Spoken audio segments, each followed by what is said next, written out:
Ernakulam marine ഡ്രൈവിൽ 30 രൂപയ്ക്ക് ചോറ് കിട്ടുന്ന തട്ടുകട. രാത്രി ചോറുണ്ണാൻ ഇഷ്ടമുള്ളവർ ഈ കടയൊന്ന് നോക്കി വെച്ചോട്ടാ. സാമ്പാറും ഒരു ചമ്മന്തിയാണ് കറിയായിട്ട് ഉണ്ടാവുക. ചെറിയ പൈസയ്ക്കൊക്കെ ഇവിടെ വന്ന് ജോലി ചെയ്യുന്ന കുറേ മനുഷ്യരുണ്ടല്ലോ. അങ്ങനെയുള്ളവർക്ക് 30 രൂപയ്ക്ക് ഒരു നേരത്തെ ഭക്ഷണം കഴിയൂലോ. ചോറ് മാത്രമല്ല കേട്ടോ, ചിക്കനിലും മീനിലും ബീഫിലുമായിട്ട് 10-20 ഐറ്റം എല്ലാ ദിവസവും ഇവിടെ കാണും. ഇന്നിപ്പോൾ മീൻകറി തന്നെ 4 തരം ഉണ്ടായിരുന്നു. തേങ്ങ അരച്ചത്, മാങ്ങ ഇട്ട് വെച്ചത്, കൊടമ്പുളി ഇട്ട് വെച്ചത്, വറുത്തരച്ചത്. ഇതുപോലെ തന്നെ ചിക്കൻ പാർട്സിൻ്റെ ഒരു ഫ്രൈ ഉണ്ട്. അത് ഇവിടുത്തെ ഒരു സ്പെഷ്യലാണ് കേട്ടോ. കക്ക fry, beef fry, chicken fry, liver roast, beef curry, beef chops, chicken parts curry. അങ്ങനെ നീളുകയാണ് സോണിയുടെ ഈ കുഞ്ഞു തട്ടുകടയിലെ വിഭവങ്ങൾ.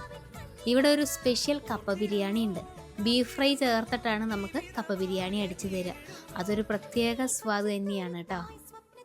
ഇതുപോലെ തന്നെ ഈ ബീഫ് ഫ്രൈക്ക് പകരം ബോട്ടിക്കറിയോ ചിക്കൻ പാർട്സോ ഒക്കെ ചേർത്തും കപ്പ ബിരിയാണി അടിക്കുന്നുണ്ട്. ഞായറാഴ്ച ഒഴിച്ച് ബാക്കി എല്ലാ ദിവസവും രാത്രി 7 മണി മുതൽ 12 മണി വരെയാണ് കടയുടെ സമയം.